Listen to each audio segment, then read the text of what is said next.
آله وبعلومه وبعلم سائر الصالحين في الدارين آمين. بسم الله الرحمن الرحيم. قطع القدوة ومفارقة الإمام. Hukum terputusnya berjamaah, terputusnya mengikuti imam dan berpisah dengan imam. Bagaimana hukumnya? Ketika orang itu memutuskan diri dari imam dalam keadaan ada uzur syar'i. Qala musannif idza kharaja al-imamu min sholatihi fi hadatsin. Apabila imam itu keluar dari sholatnya dengan sebab apa? Fi hadatsin, dengan sebab berhadas.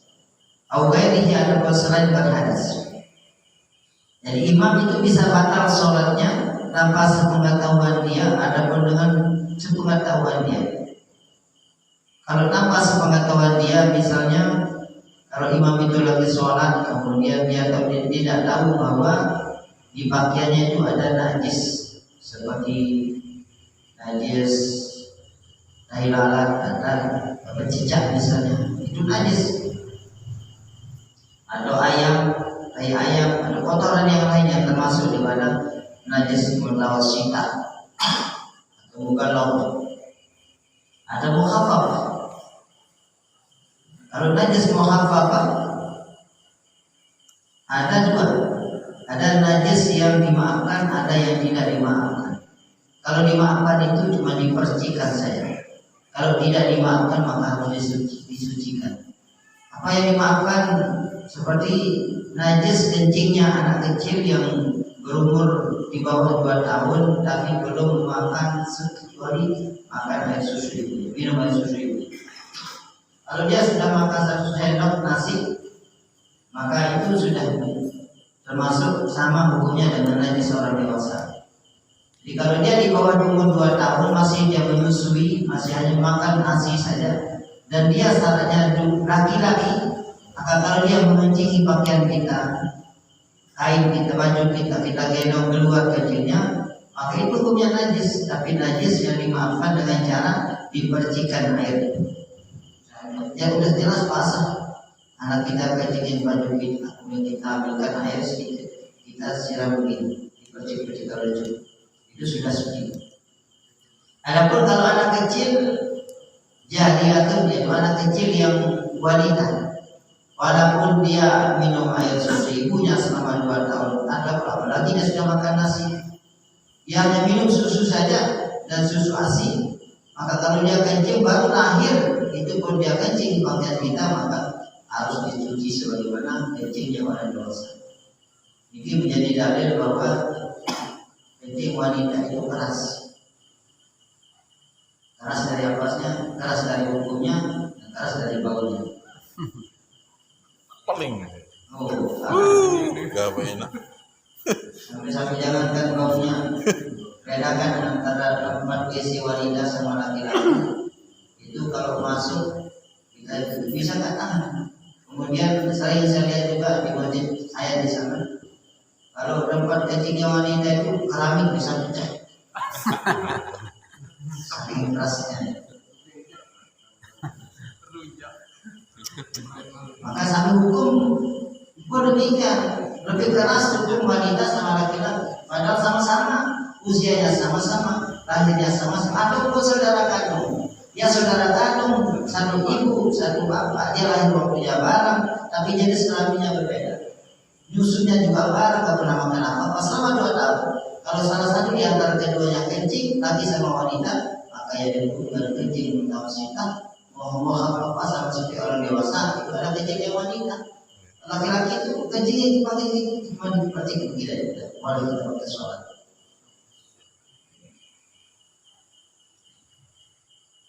Tapi kalau kita lihat sama ibu seperti itu juga,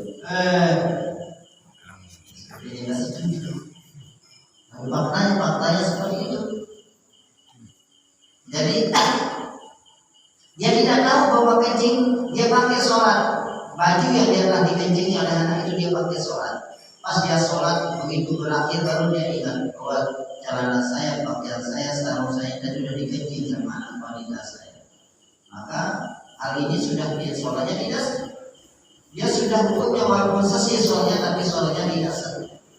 Jadi batal, harus ulangi lagi. Harus diulangi. Jadi kita kharaja imam adapun kita kharaja imam apabila keluar imamnya sholat tidak ibadah sholatnya dia hadasi dengan hadas. Kalau dia hadas ini keluar hadas kecil ataupun hadas besar. Hadas besar dia membatalkan wudhu, tapi wajib mandi. Hadas kecil itu seperti dia kencing, atau seperti dia kentut. Pas habis sholat dia keluar kentut, dia keluar angin, maka batal sholat seketika itu. Atau dia hadas besar, sudah salam sholat subuh, bisa kalau dia jadi imam, assalamualaikum, dia baru sadar bahwa semalam dia tidak pernah mandi dulu. Kamu maaf ya malam tadi saya sudah bergelut jadi belum mandi. Maka yang sah sholatnya semua makmum sah, cuma dirinya saja yang tidak sah. Jadi najis aini, najis maknawi, najis yang makna pada dirinya tapi pada orang lain tak berlaku. Jadi kalau orang lain jadi makmum di belakang, ya terserah sholat kamu sendiri terserah menjadi sholat sah sholat saya. Jadi yang makmumnya sah semua, ada imam itu tidak sah. Jadi dia salah sendiri. Jadi dia wajib mandi dulu, mandi junub, niat junub, katakan air ke seluruh tubuh, nah baru dia sholat lagi sendiri. Namanya bagian mandi. Jadi itu termasuk najis manawi, bersih, manawi. Yang dia terlihat oleh siapapun. Jadi dia keluar dan sudah sholat seperti itu maka dia ulang sholatnya. Jadi dia sudah dihukumi seperti orang tidak sholat. Bihadasin au ghairihi atau selain daripada jadi air. Kalau dia dalam keadaan berhadas seperti itu dia tidak batal wudhunya tapi sholatnya tidak sah. Sholatnya tidak sah. Kenapa tidak batal wudhunya? Karena memang air mani itu tidak najis. Jadi, karena semua manusia ini terjadi ketika ada air mani. Maka ulama ditimbang mengatakan bahwa air mani itu tidak najis.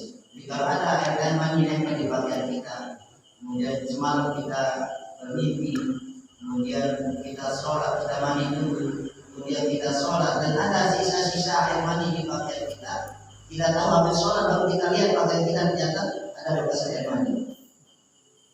Ini durian. Harus akan durian. Ada nempel sedikit di baju kita, maka sah sholat kita. Kenapa? Karena bekas air mani itu punya suci, perlu disucikan. Cuma bentuknya saja seperti pulau. Adapun kalau mazi itu hukumnya najis, tapi tidak wajib mandi. Kalau mandi hukumnya suci tapi wajib mandi. Jadi bedanya kalau mandi tidak membatalkan wudhu, tapi wajib mandi. Tapi wudhunya itu tidak ada manfaatnya. Ada masuk wudhu saya, tapi kan mimpi, ya mimpi tinggal mandi saja, langsung sholat nanti. Jadi kalau wudhu lagi, selama dia tidak membatalkan wudhunya, memegang sesuatu yang membatalkan wudhu pada dirinya. Kalau dia hanya duduk bersila, misalnya bersandar di tiang, kemudian dia bermimpi bersama bidadari sampai keluar maninya, maka dia cuma batal, dia wajib mandi saja, ada wudhunya tidak batal. Tapi wudhu ini tidak bisa dipakai sholat, tidak bisa dipakai apa sebelum dia mandi. Jadi dia mandi junub, ratakan air ke seluruh tubuh, setelah itu dia langsung sholat. Karena pernah wudhunya masih legal, belum batal. Kenapa yang keluar itu harus suci? Adapun kalau mandi wajib, dua-duanya ini adalah najis.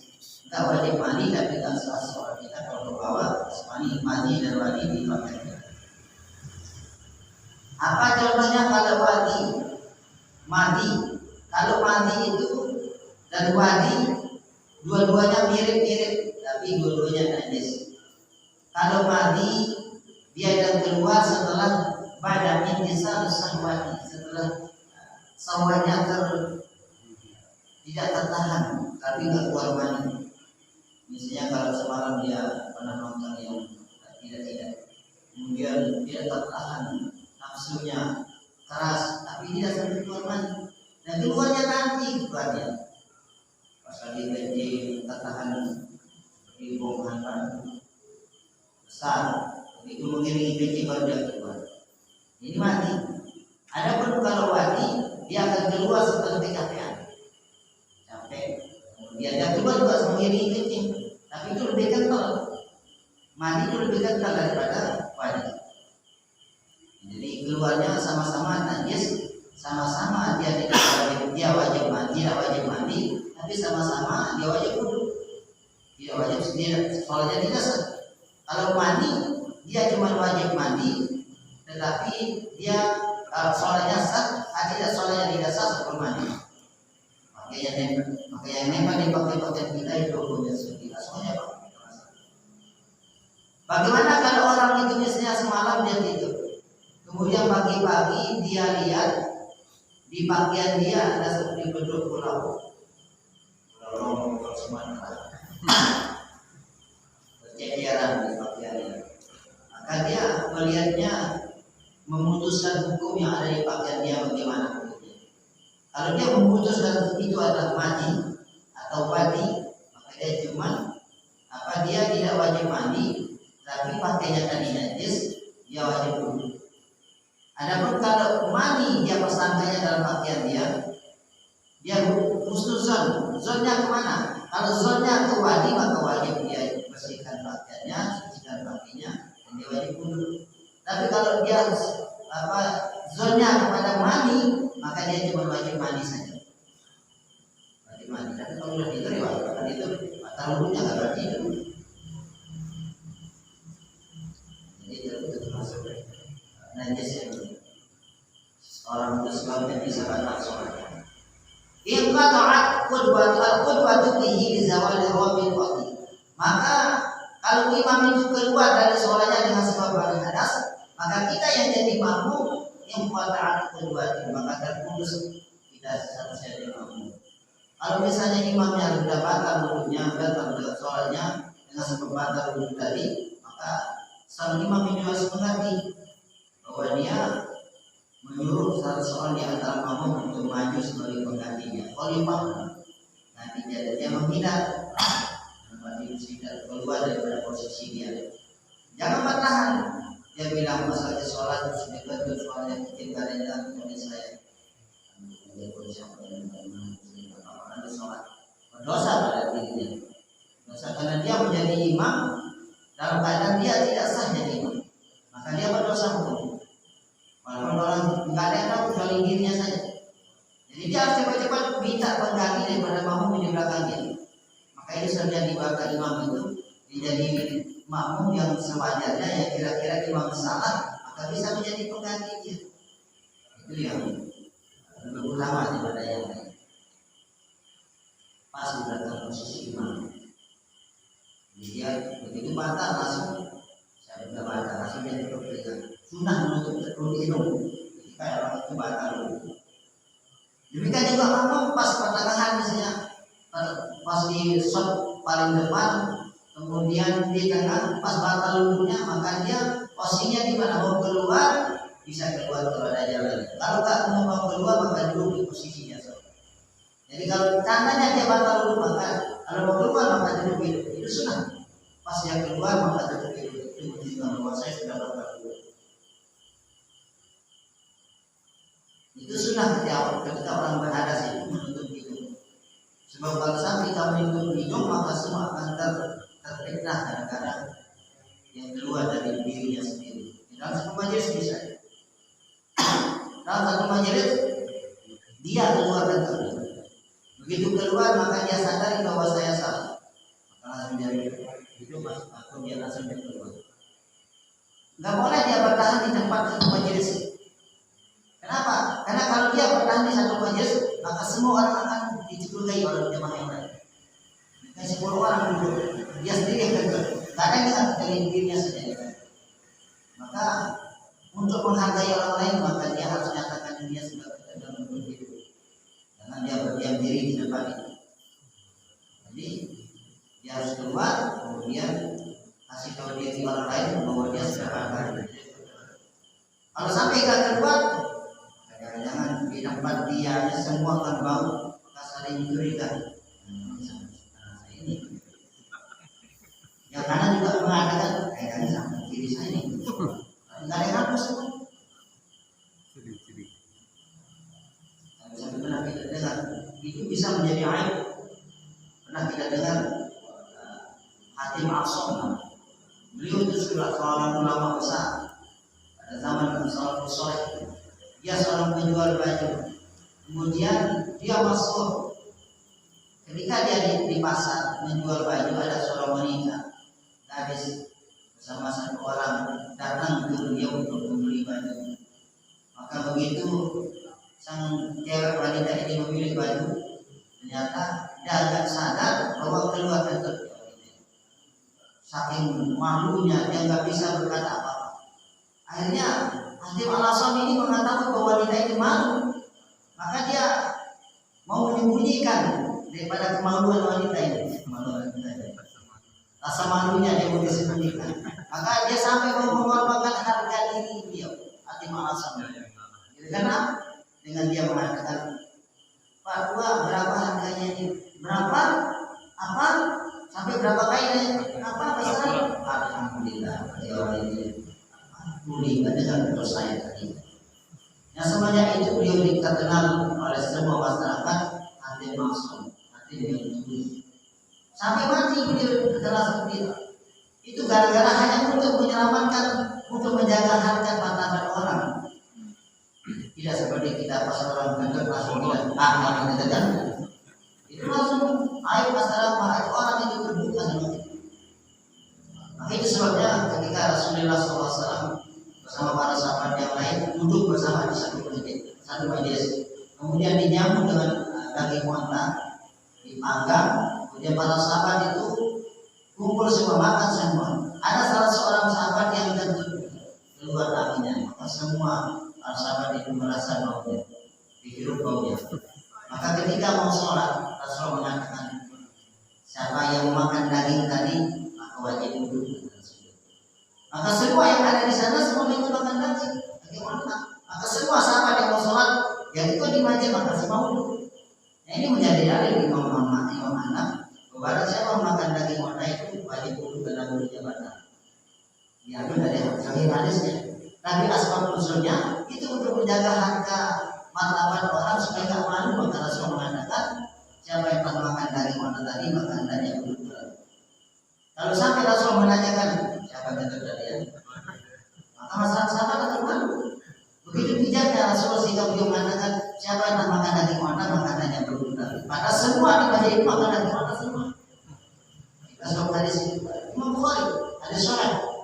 Maka Imam Ahnaf itu Imam Hambali mengatakan siapa yang makan daging unta maka wajib duduk dalam makan duduknya. Diambil daripada Sahih hadisnya. Asal bentuknya kan ya. Sahih hadisnya. Nah, jadi itu termasuk hadas. Jadi apabila kalau orang itu sholat, kemudian imamnya berhadas dengan hadas kecil ataupun hadas besar, maka dia muwada'at al-qudwatu bihi, maka terputusnya berjamaah dengan imam itu. Kenapa? Lizawali rabitati, karena hilangnya pengikat antara imam sama makmum. Hilang pengikat antara imam sama makmum. Wa tasbaqu sholatul muqtadi mustaqillatan. Dan jadilah sholat yang muqtadi itu ada sholat sendiri. Jadi walaupun dia tidak berniat keluar daripada imam itu atau dia mufaraqah di waktu, karena yang salah imam dulu. Beda sama kita yang mau keluar dari imam maka kita wajib mufaraqah. Ada kalau imam ini batal duluan maka kita statusnya sholat sendiri. Maka sholat sendiri ini kita tidak perlu mufaraqah. Setelah imam yang keluar dengan sendirinya dengan batal maka status kita sudah sholat sendiri, tidak perlu dia keluar dari imam. Tidak perlu, karena memang sudah ada. Walaupun ada di sana tapi hukum dia sebagai orang yang sholat karena sudah batal dulu. Karena yusallimu munfaridan, maka sama dia seperti orang yang sholat sendiri. Payas dulu idza saha fi sholatihi, maka dia sujud sahwi apabila dia telah ada yang dia lupakan dalam sholatnya. Inilah kaitan dengan imam lagi. Kalau dia lupa rakaat, maka dia wajib angkat rakaat satu rakaat lagi. Berapa yang dia lupa? Kalau dia lupa kunut, maka dia sudah sujud sahwi. Apa yang dilakukan pada waktu sholat sendiri, maka itu dilakukan ketika dia pisah dari imam itu sendiri. Wa yajuzu li ghairi ayyamta dia pilih, maka boleh bagi orang lain untuk mengikutinya. Jadi kalau kita sudah imam kita batal misalnya, maka satu kita sudah sholat sendiri. Kalau ada orang datang dari belakang kita, mau sholat subuh, sholat apa saja, maka boleh dia mengikuti kita sebagai imam. Boleh kita mengikuti kita menjadi imamnya dia. Walaupun dia nggak tahu sholat apa yang kita lakukan, nggak sama dengan sholat yang kita lakukan dengan dia. Kita sholat asar, dia sholat zuhur. Nah, nanti belum sholat zuhur, maka dia berniat berjemaah dengan kita. Ya begini kan mudah kita. Berarti langsung kita berubah niat kita menjadi imam. Kalau enggak isalah seperti ini, maka kita tidak tahu bahwa di belakang kita itu ada orang yang mau sholat berjemaah dengan kita. Maka yang dapat pahala berjemaah cuma dia saja, kita tidak. Maka itu sebabnya kita sudah kalau mau sholat berjemaah sama orang yang di depan kita, terlambat kita datang maka sudah kita tujuannya untuk memberikan bahwa imam itu di depan kita itu ada orang di belakangnya mau sholat berjamaah dengan dia. Kita sebagai imam langsung mengatakan jadi imam kepada Allah. Wa yajuzu lahu ayyaqtadiya bi ghairihi. Dan boleh juga mengikuti orang lain dengannya. Jadi artinya kalau imam makmum itu tadi sudah batal karena imamnya sudah batal, makmum itu masih sholat tapi sudah batal berjamaah dengan imam yang pertama. Kemudian ada orang yang masuk misalnya lagi, kemudian dia sholat di depan dia, depan yang makmum yang bisa sama imam. Begitu dia lihat di depan dia ada orang sholat, maka dia jadikan imam orang di depan dia sebagai imam juga boleh. Kita sudah dapat dua rakaat, maka tinggal dua rakaat. Imam kita sudah pergi kemana, udah berpuisi misalnya. Kita sholat sendiri. Pas lagi sholat, datang orang di depan kita, sholat di depan kita. Langsung kita jadikan dia sebagai imam. Misal kalau terlalu jauh, ya masalah. Kalau sama jaraknya di masjid itu paling jauh, jarak imam sama makmum itu imam 300 hasta atau 150 meter. Jadi kalau ada di depan kita orang sholat sendiri, maka kita lihat jadikan imam diri kita, maka sah dan pahala dia itu. Lalu bagaimana dengan dirinya? Kalau dia tidak berniat sebagai imam, maka dia sholat sendiri. Hukumnya sholat sendiri. Kita saja sholat tidak pas sholat berjamaah. Wa yajuzu lil ma'mumi an yufariqa imamahum al-karahati idza kana dzalika bidun udhrin. Dan boleh bagi seorang makmum untuk berpisah dengan imamnya ma'al karahati lagu makruh, tapi makruh. Kapan makruh? Idza kana dzalika bidun udhrin, kalau berpisah dengan imam itu tanpa ada udzur. Enggak ada udzurnya. Langsung aja dia berpisah sama imam. Maka kalau ada sebab, maka itu hukumnya makruh. Lianna mufariqatul lil jama'atil makrubati wa hiya fadilatun. Karena sesungguhnya berjamaah itu adalah dia berpisah dari jamaah yang dituntut, sementara berjamaah itu adalah fadilah yang sangat besar. Maka itu sebabnya kita mendapatkan pahala besar seharusnya ketika kita pisah dengan imam tanpa ada udzur syar'i, maka kita mendapatkan pahala kecil. Maka dengan sebab pahala kecil itu maka kita dimakruhkan, dibenci.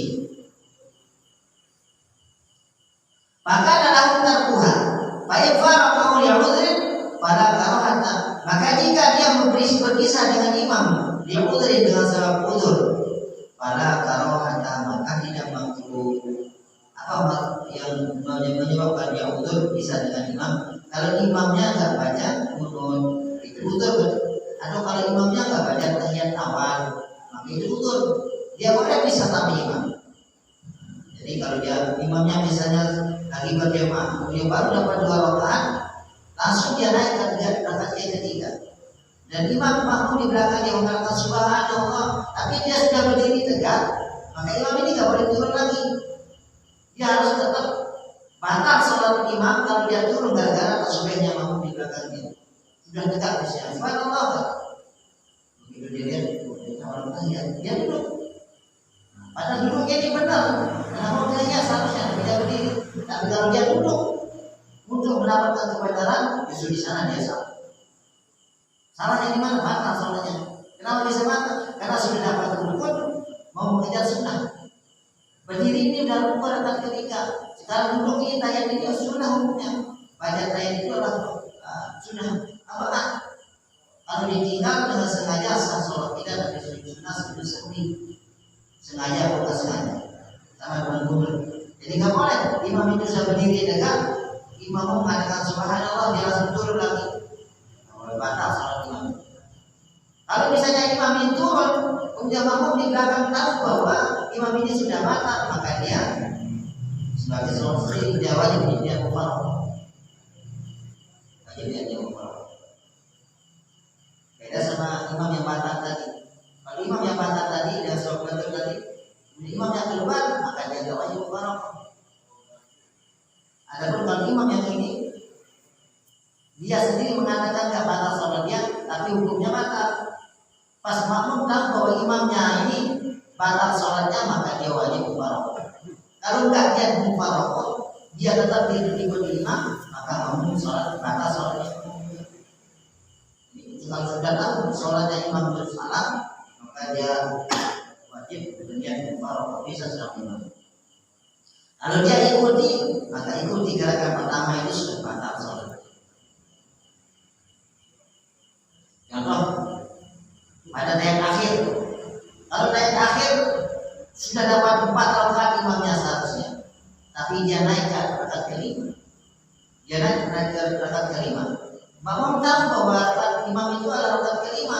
Dia bilang subhanallah, tapi tetap bertahan imam ini bahwa saya baru 4 rakaat. Loh ya sudah kurang. Bertahan ke 4 rakaat. Makmum ini mengatakan lumayan sebentar kepalanya banyak. Itu naik ke atas. Begitu naik saya langsung batal sholatnya. Karena tahu imamnya salah. Beda sama rakaat pertama tadi. Apa rakaat pada yang awal? Kalau naik awal boleh dia tayat, boleh dia ikut imam. Kalau ikut imam juga boleh, kita batal sholatnya walaupun imamnya salah. Tapi salahnya imam itu pada tayat awal. Adapun pada rakaat terakhir, salahnya imam ini pada rakaat terakhir karena itu adalah menambah rakaat. Menambah rakaat itu bagi imam, bagi dirinya itu sah, imamnya sah. Karena dia tidak tahu bahwa sholat dia itu kurang lebih. Dia mengatakan dalam hatinya baru 3 saya. Maka dia tambah jadi 4. Tadi mau ini tahu bahwa imam ini 4. Begitu dia nambah, maka dia ikutin. Maka sholatnya imam batal.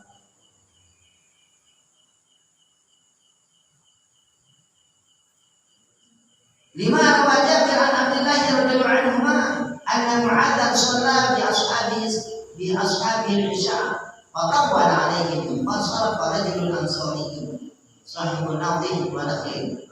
Sebagaimana riwayat daripada Jabir bin Abdullah radhiyallahu anhu bahwasanya Sayyidina Mu'adz bin Jabal radhiyallahu anhu shalla bi ashabihi, beliau salat bersama para sahabat-sahabatnya. Jadi beliau jadi imam Sayyidina Mu'adz. Salat apa yang dilakukan? Salat isya.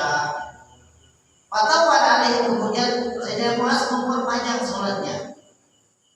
Panjang dibaca surat Al-Baqarah dengan selesai. Pasal para jurun Ansor yang maka jamaah ada orang Ansor, ada orang Madinah yang asli. Begitu tahu bahwa imam Sayyidina Mu'adz panjang bacaannya, maka dia rasa berbeda. Dia keluar dari semuanya. Dia sholat sendiri. Jadi pasal para jurun Ansor yang langsung sahibun nadhi wa nakhil, dan laki-laki ini karena dia sibuk. Apa kesibukannya? Dia tukang menyiram kurma. Gara-gara menyiram kurma itu dia keluar dari jam. Terus ini saya kira masih bahaya. Aku kerja saya tidak bisa selesai. Dia keluar langsung tinggal saja mas. Masalah kemudian dia sholat sendiri. Cuma ada Nabi SAW kemudian dia mendatangi Rasulullah. Langsung mengadu kepada Rasul masalah dia itu, dia tanyakan kepada Rasulullah. Pak akhbarahu bil kisah, maka beliau ceritakan semua kisahnya dari awal. Awal dia maka Rasul semua masa marah Rasulullah. Jadi gimana siapa Sayyidina Mu'adz? Dia tidak setuju bahwa Sayyidina Rasulullah Sayyidina Mu'adz itu bacanya panjang, sementara di belakang dia itu mau banyak keperluan, banyak kebutuhan. Maka Rasulullah marah dia. Wa akal ala Mu'adz walam yungkir ala rajuli, tapi tidak memarahi sama laki-laki yang sholat sendiri tadi. Tidak memarahi laki-laki yang begitu keluar dari jamaahnya, dia langsung sholat sendiri. Jadi salahnya susah dengan Mu'adz bin Jabal. Walam yakun bil i'adati, dan tidak memerintahkan laki-laki untuk sholat, ulangi sholatnya, sudah sah sholatnya. Walaupun tidak bisa dengan imam, termasuk udur sari. Udur sarinya karena imam terlalu banyak bacaannya. Itu udur sari boleh ya bisa. Apalagi imam di pinggir jalan, banyak keperluan orang. Dibaca dari ayatnya, suratnya surat Yasin sendirian. Satu surat itu bagus dibaca, karena suaranya bagus. Tidak sama jemaah. Maka jemaah yang meninggalkan imam ini boleh. Tidak makruh. Karena keperluan orang rumah, apalagi dulu sebelum ditembok rumah sakit ini, banyak yang sholat di sini. Sekarang masyarakat PTR saja.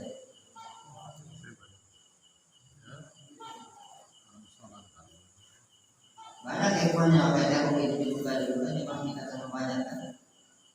Karena masih tembok baru berdoa asli orang.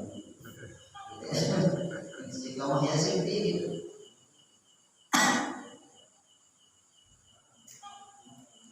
Wa qabitul udhri li mufaraqatil imam, dan standar udzur untuk boleh pisah sama imam itu. Wa kullu udhri yu'khadhu bihi bi tarkil jama'ah. Jadi semua udzur yang boleh meninggalkan salat berjamaah, seperti hujan. Hujan itu boleh kita tidak pergi ke masjid. Dan boleh juga kita jamak salat zuhur dengan asar. Kapan? Tatkala rumah kita jauh, kemudian kita ada di masjid, kemudian pasti hujan, itu yang pada waktu pertama, waktu zuhur. Kalau kita mau menunggu asar atau mau pulang ke rumah, balik ke masjid lagi karena hujan, maka boleh orang itu menjamak salat zuhur sama salat asar. Hujan itu sendiri. Tapi kalau saat ini ada, sebenarnya rumah kita di depan masjid, kemudian mobil kita ada, payung kita ada. Rata-rata jemaah masjid tidak jamaah orang yang dekat-dekat masjid saja. Ada orang-orang jauh, ya sholat di rumah masing-masing. Jadi kita yang dekat ini walaupun hujan bukan dosa ini. Kenapa? Karena payung kita ada. Semua kita punya payung kan? Enggak punya payung tapi kain hujan. Jas hujan ada. Sedikit juga kita rasa. Kalau kita mengatakan zaman dulu, zaman Nabi dulu boleh kita tinggalkan dia. Kenapa? Karena uzur saat ini. Itu zaman sahabat. Zaman sahabat itu sampai 1 kilo rumahnya. Kemudian jalan jalur yang dilalui itu air laluan becek. Kalau sudah hujan, benar-benar hujan ke daerah Timur Tengah sampai banjir. Kemudian bukan hanya hujan saja, sama angin juga, angin topan, sama pasir juga. Jadi kalau hal seperti terjadi di kota Makkah Madinah, orang itu boleh biasa as-sholatu fi rihalikum, satu muazzin mengatakan. Kalau sudah hajat atau begitu hujan begitu besar, maka muazzin mengatakan as-sholatu fi rihalikum, sholatlah kamu di rumah kalian semua. Jangan ke masjid. Karena kondisi seperti ini. Dan itu dipakai sekarang setelah corona tiba. Di Mesir, di Irak, itu masih mana? As-salatu fi rihalikum, salatlah kalian di rumah kamu, jangan kembali ke dalam corona.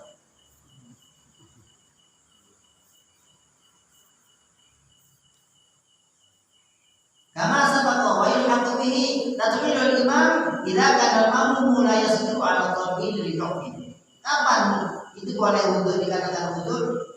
Dijelaskan dari situ juga apabila imam itu memperbanyak bacaannya, kemudian la yasbirul ma'mum, imamnya enggak sabar ala tatwili atas bacaan imam yang panjang. Kenapa? Yudhafin, karena lemah. Kalau dia berdiri enggak kuat, imamnya bacaan panjang, maka boleh dia sholat sendiri langsung tinggalkan. Al-Sabrin atau karena sibuk asar misalnya, maka kalau saya sholat lama akan saya ke kabur. Ini boleh bisa dari itu udzur syar'i, itu udzur nggak makruh. Tapi kalau sabar, insyaallah kamu dapat pahala yang besar. Walaupun imamnya baca Yasin, tapi dalam hati yang mengatakan ada imam di sana itu di mana? Oh, memang dia berhenti penjualan saya menunggu saya pulang dari masjid, tidak dapat rezeki. Kalau enggak ya pergi ke tempat yang lain. Jangan ikut sama.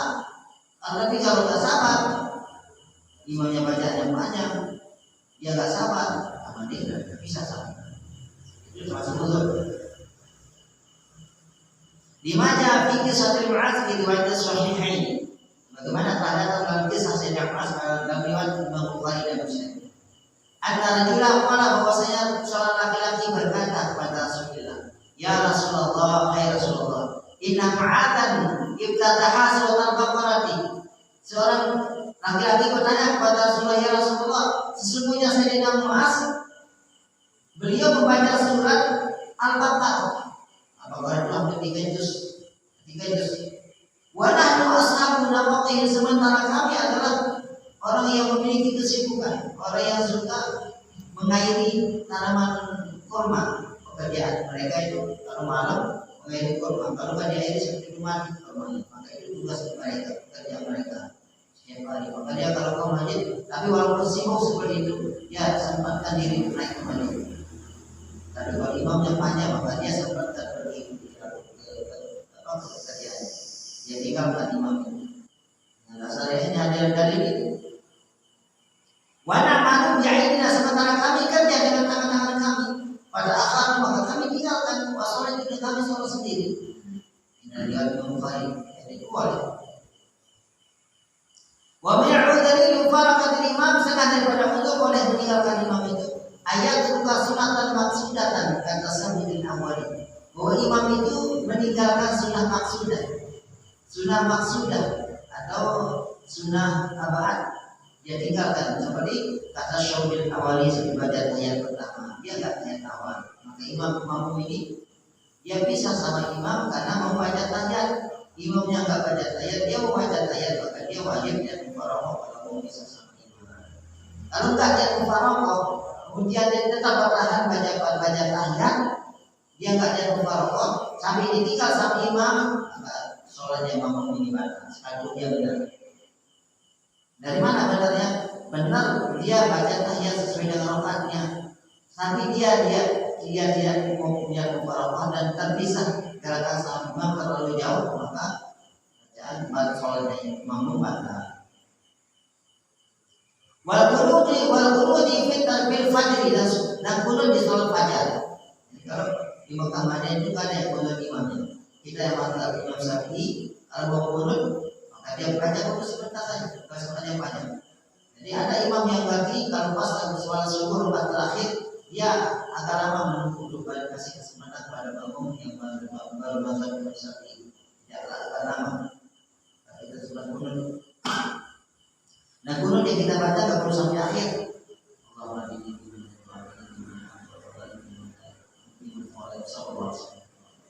cukup jangan sampai akhir. Sudah dapat tidak semua. Imam Bakun kita ikut. Wa yajuzu lil mahmubi firaku imamihi. Dia bitilka sunnah. Tidak boleh bagi seorang imam, seorang makmum berpisah dengan imam untuk melaksanakan sunnah yang tadi. Jadi boleh itu juga benar. Tidak masalah. Tidak makruh ini. Walau al mahmumu imam. Kalau seorang makmum melihat imamnya mutarabisan bima yubatilu sholat, dia berbuat sesuatu yang bisa membatalkan sembahyang.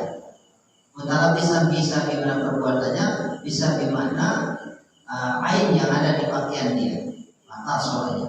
Bisa makmum melihat imamnya itu berbuat perbuatan yang membatalkan sholat atau melihat sesuatu yang bisa membatalkan sholat di pakaian imam.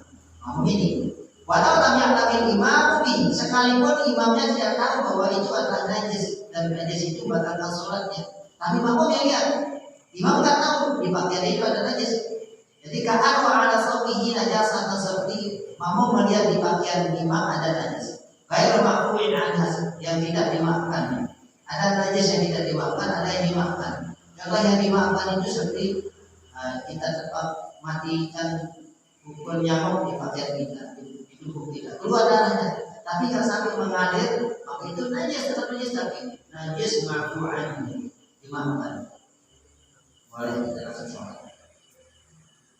Sama dia mengalir, tapi kalau kita bunuh nyamuk kemudian sampai mengalir, nyamuknya seperti belalang misalnya. Oke, kita pukul sebentar semuanya mengalir, maka kalau saya mengalir darahnya maka kemudian ambil aja istilah mata soal kita kalau kita seperti itu.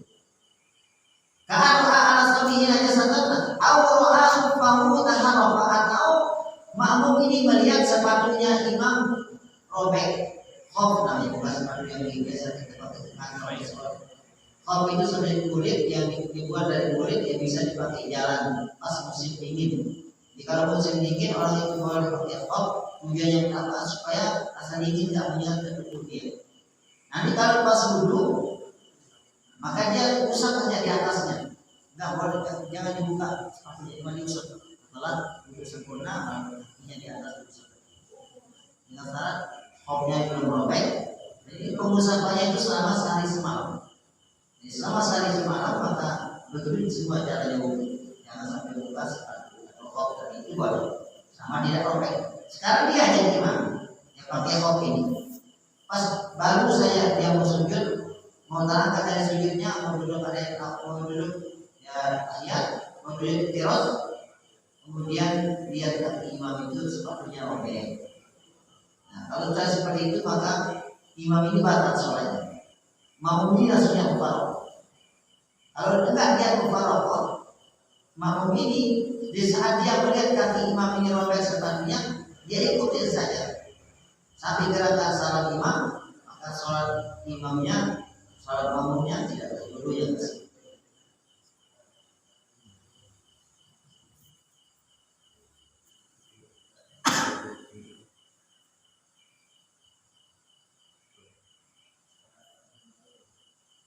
Wajib alaihi mufaraqatu, maka wajib imam itu berpisah sama imam. Ketika dia melihat kaki imam robek sepatunya, maka wajib dia berpisah sama imam. Ada pertanyaan?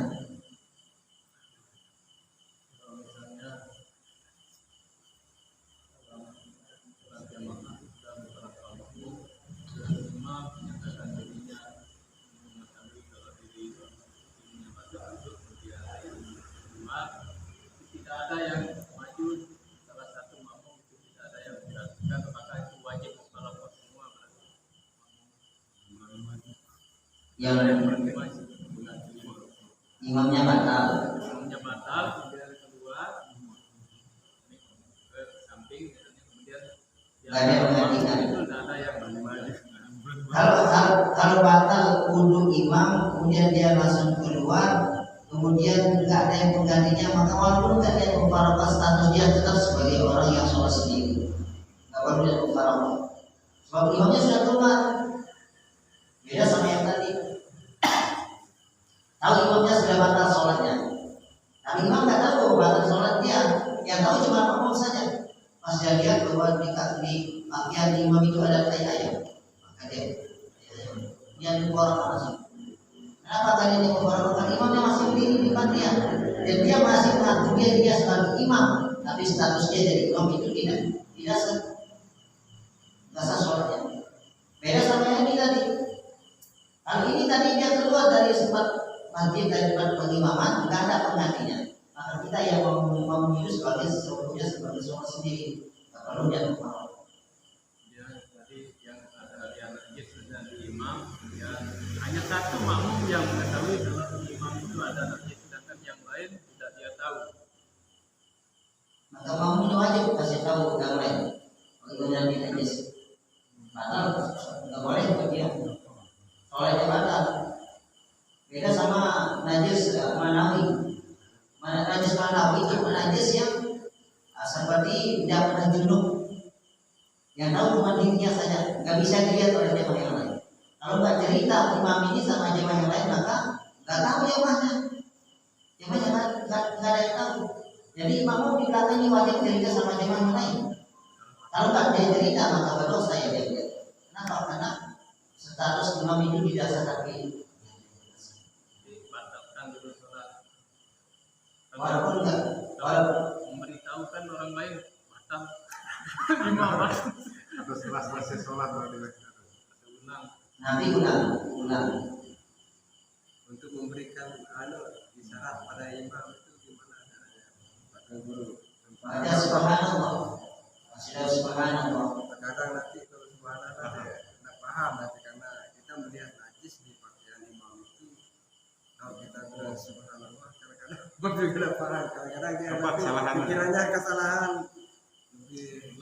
Kalau jelas-jelas najisnya seperti itu, kita yang menjadi imam yang menjadi makmum di belakang yang paham, langsung aja maju ke depan. Walaupun imam ini nggak mau minggir dari kursinya, walaupun nggak mau minggir daripada kekuasaan dia, langsung aja maju ke depan untuk mengganti status imam. Karena percuma dia berdiri di sana nggak ada manfaatnya. Selama 5 periode nggak ada perubahan di jamaah yang makanya banyak diganti. Langsung maju ke depan. Kalau ngerti mau tapi kalau nggak mengerti mau ikut aja.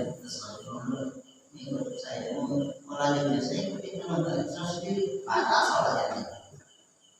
Jadi sepintar-pintar kita jadi imam. Tahu apa imamnya salah kita diam saja. Tahu imamnya patah soalnya kita diam saja. Maka yang salah dia. Kenapa? Karena di belakang dia banyak rakyat yang menunggu kemaslahatan sholat itu sendiri. Gara-gara makmum yang tahu najis, maka semua jadi bermasalah sholat orang lain. Harus maju imam. Baca subhanallah dulu, kemudian imamnya kalau mundur, sudah singkirkan. Singkat. Kenapa cuma di depan gak ada manfaatnya? Maju dulu keadaan dulu. Berarti di belakang makmum itu benar-benar orang-orang yang paham. Itu makanya kita ngaji. Makanya kadang kan ada anak kecil yang ngerobos atau yang kan, karena mungkin mau tinggi sekali pahalanya mungkin tapi tidak mengenal ilmunya. Maksudnya dia sunahnya mungkin yang nggak paham di belakang makmum. Maka kalau di Mekah itu ada kan banyak yang pemuda-pemuda yang ingin sekedar mencari pahala ini saja maksudnya kan. Tapi ilmu anunya mungkin. Jadi maka di Mekah itu di belakang makmum itu ada sekitar 2 depai khusus bagi mereka yang siap menggantikan imam kalau terjadi apa-apa.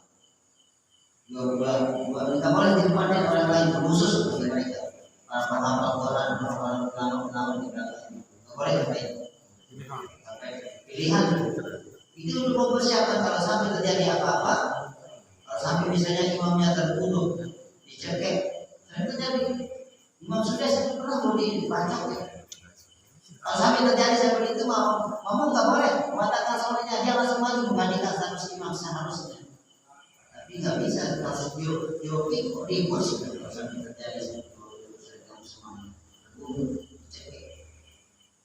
Justru korupnya. Semua pada waktu itu mengatakan soalnya. Padahal kalau sampai terjadi hal seperti itu, maka makmum nggak boleh mengatakan soalnya dia maju menggantikan sholat daripada imam yang pertama. Yang maju itu di belakang imam. Sekarang di belakang itu nggak ada yang bisa. Lo mau pulang jadi imam di belakang. Pas imamnya lari mau duduk, maka siapa yang bisa di antara satu sop itu, walaupun posisinya di sebelah kiri, dia langsung maju ke depan, lanjutin baca imam yang dibaca tadi atau baca sendiri apa yang dibaca dengan suara jahat, kalau pas jahat, supaya tanda makmum tahu bahwa dia sudah jadi pengganti imam yang salah tadi. Jangan diam.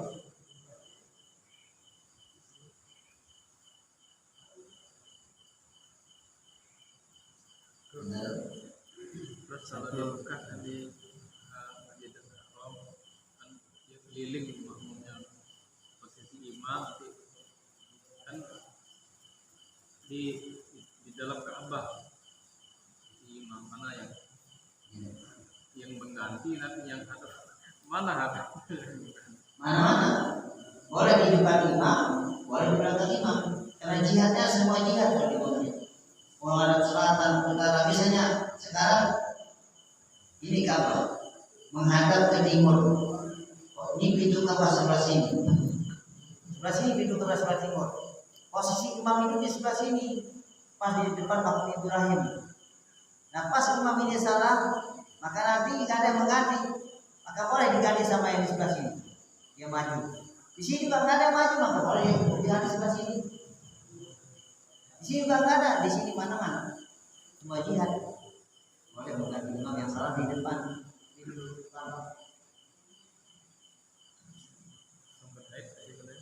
Itu dulu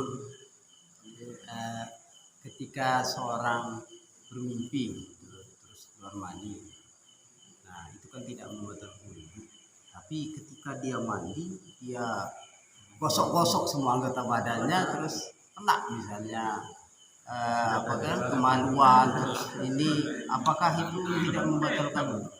Yang membatalkan itu bukan mimpinya tadi. Nah, tergantung mimpinya. Kalau mimpi dia sambil tidur, batal wudhunya. Terlentang tidurnya kan. Yang tidak membatalkan wudhu pas dia tidur tapi tidur bisa duduknya begini.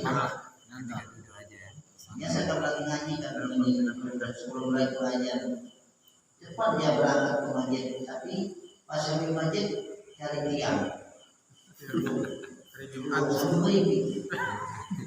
Bermimpi lagi. Nah, tidur yang seperti ini tidak batal wudhunya, posisinya duduk seperti tidak batal, tapi dia wajib mandi.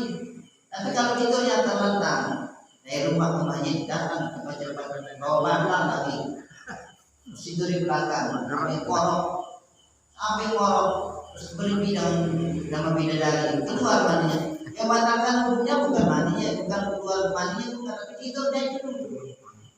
Adapun mandinya itu lain pak. Yang dipermasalahkan dari masalah tadi duduk bersila dan dia tidak pernah terangkan matanya. Kalau sampai terangkan misalnya dia ngantuk begini, dia saking ngantuknya terangkan, nah ini udah batal, walaupun nggak mimpi. Udah terangkan begini batal. Jadi batalnya bukan karena mandinya tadi, tapi karena tidur. Batalnya bukan karena kosong-kosong. Malas namanya. Tapi sebelum pas mimpi itu sudah batal, karena tidurnya terlentang.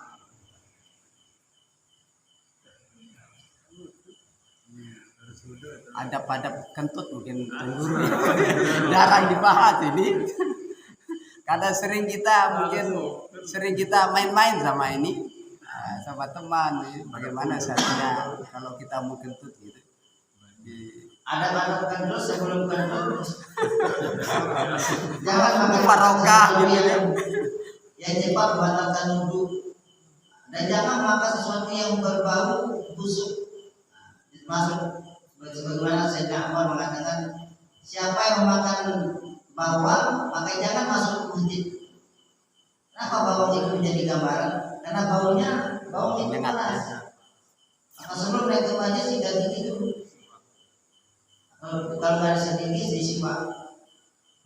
Jadi patokan di sini bawang itu makanan lezat akan setiap masa mesti ada bawangnya.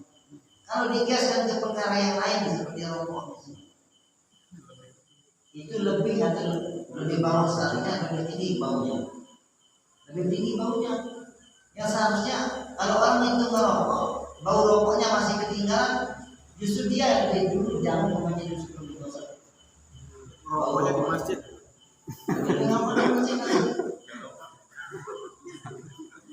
Itu kalau ulama-ulama Timur Tengah itu langsung nyumbang.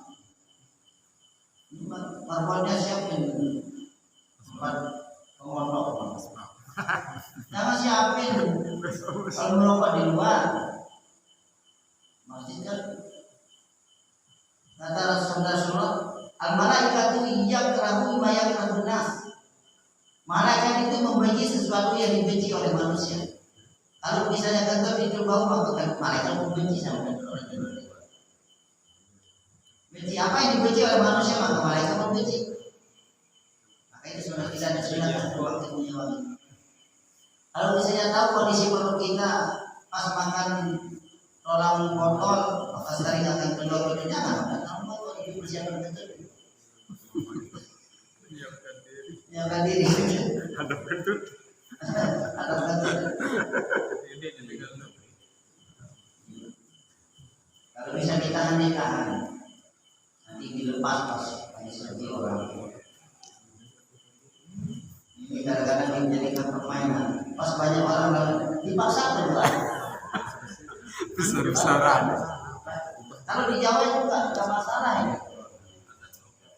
Mekah juga masalah. Yang masalah kalau dia pakai itu apa? Masalah begini. Kalau betul itu biasa-biasa bagi bagasan saja bobo. Kesenangan itu bagiannya itu masalah. Ramanya. Kalau kita akan terus menjadi masalah. Sebab sebagai ulama, atom itu keluar itu adalah pembatal bumi. Karena itu keluar dari kaidah. Terang, kalau bahasa Indonesia atom. Terang, sama-sama dari Ma'idah itu dari Ma'idah. Cuma kalau dari atas keluarnya itu yang baunya apa yang kita makan tadi. Kalau kita makan durian, maka keluar bau durian. Pas sakit sholat tadi, sampai jangan kita akan masih akan merasakan bau yang kita makan. Makan durian tadi orang itu. Beda sama juga di bawah. Kalau keluar di bawah itu belum tentu yang kita makan itu akan keluar baunya. Tahu yang kemarin kita makan dalam prosesnya lama.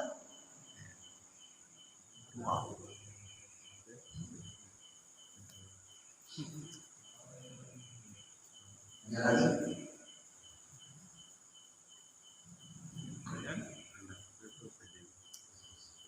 Setengah 10. Udah ya? A'udzubillahi minasyaitonir rajim. Bismillahirrahmanirrahim. Alhamdulillahirabbil alamin. Hamdan syakirin, hamdan nu'imin, hamdan yuwafi ni'amahu wa yukafi mazid. Ya Rabbana lakal hamdu kama yanbaghi li jalali wajhikal karim wa 'azimi sultanik. Allahumma ij'al jam'ana hadza jam'an mubarakan marhuman wa tafarruqana ba'da hadza tafarruqan hasanan masburan wa ghafurun. Rabbana atina fid dunya hasanatan wa fil akhirati hasanatan wa qina 'adzaban nar. Sallallahu ala sayyidina Muhammadin wa ala alihi wa sahbihi wa baraka wa sallam. Walhamdulillahi rabbil alamin. Fatihah.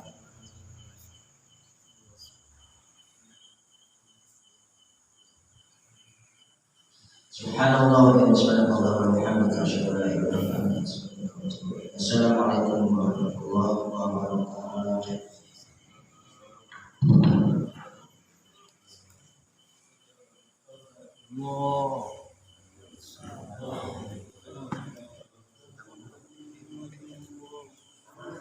Sila ngopi.